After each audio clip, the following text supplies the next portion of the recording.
Bakit kasinungalingan ang mga itinuturo ng mga guro sa ating mga kabataan? Alam ba ng mga guro na kasinungalingan ang kanilang itinuturo sa mga kabataan? Alam ba ng mga gurong ito ang epekto at kasiraan sa isip ng isang taong kung kasinungalingan ang ipinasok mo sa utak nito? Anong mangyayari sa ating inang bayan kung ang maupong pangulo ay isang lumaki sa paghubog at pagpapalaki ng mga tanga at bobong guro? Manila, Philippines. Filipino students have one of the weakest creative thinking skills in the world, based on newly launched global benchmarking test. 15-year-old students in the Philippines scored 14 na points on average in the newly introduced creative thinking assessment of the 2022 cycle of the Program for International Student Assessment, PISA, placing the Philippines in the bottom 4 among 64 countries.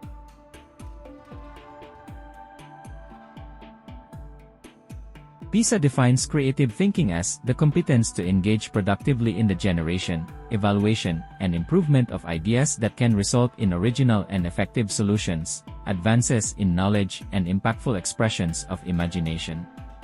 During the 2022 test, students were given an hour to answer set of creative thinking items in 4 domains: written expression, visual expression, social problem solving, and scientific problem solving.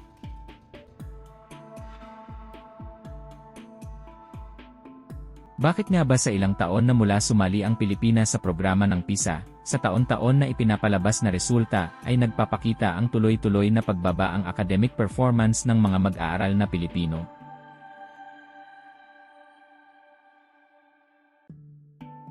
Bobo at tanga ba talaga ang mga kabataang Pilipino? O, dahil sa bobo at mga tanga ang mga guro na nagtuturo sa mga kabataang Pilipino?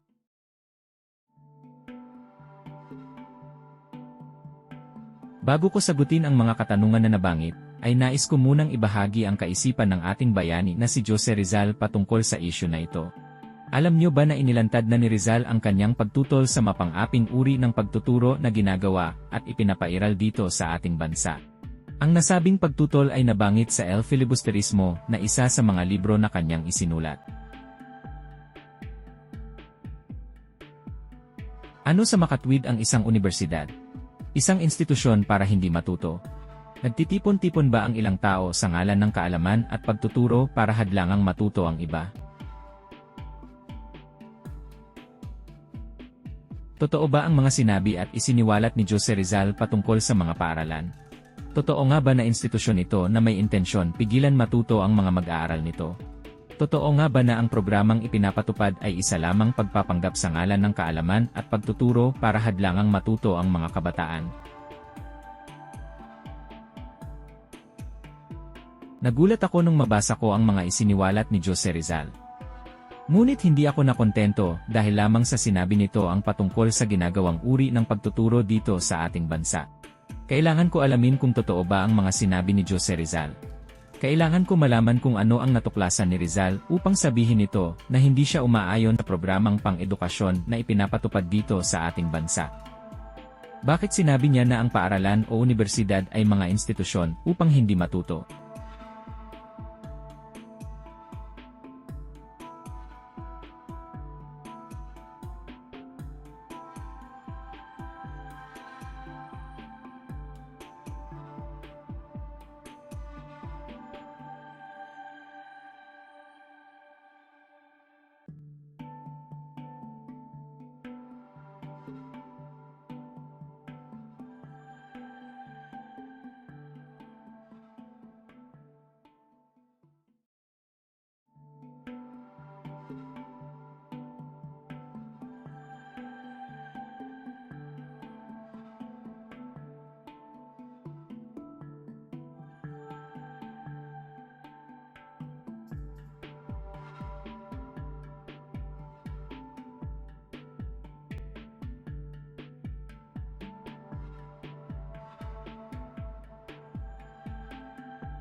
Alam ko hindi sapat na sabihin totoo ang mga sinabi ni Jose Rizal patungkol sa mga layunin ng mga paaralan ang nais turuan ang mga biktima upang hindi matuto.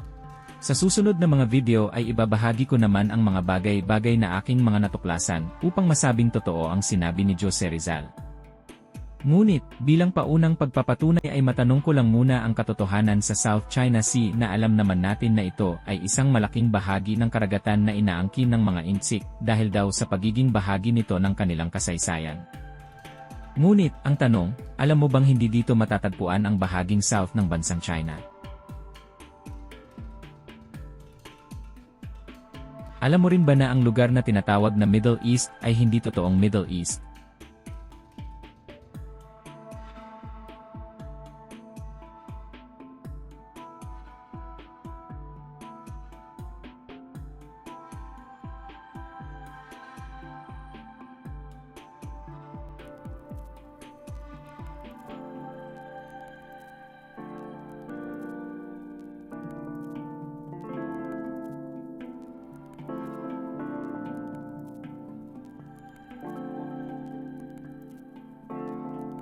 Gaslighting is a form of psychological abuse or manipulation in which the abuser attempts to sow self-doubt and confusion in their victim's mind.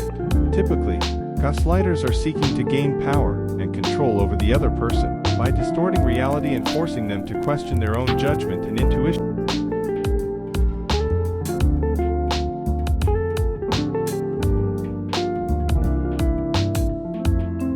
Alam mo ba na puro kasinungalingan ang mga aralin na itinuturo ng mga bobo at tangang guro sa ating mga kabataan? Bakit ko ba ipinipilit na bobo at tanga ang mga guro na nagtuturo sa mga paaralan? Kung tunay na mga guro ang mga ito ay unang-una alam sana nila na kasinungalingan ang kanilang mga itinuturo. Pangalawa ay alam sana nila ang masamang epekto ng kasinungalingan sa kaisipan ng isang bata. Pangatlo, ay alam sana ng mga taong ito kung ano lamang ang dapat nilang ituro sa murang kaisipan ng mga kabataan. Pang-apat, alam ba nila kung ano ang tamang paraan ng pagtuturo upang matuto ang isang bata? Tanong naman sa mga magulang. Bilang isang magulang ay pumapayag ka ba na ang itinuturo sa iyong mga anak ay mga kasinungalingan? Maaari mo bang magbayad ng matrikula ng inyong mga anak na alam mo kasinungalingan ang itinuturo sa mga paaralan?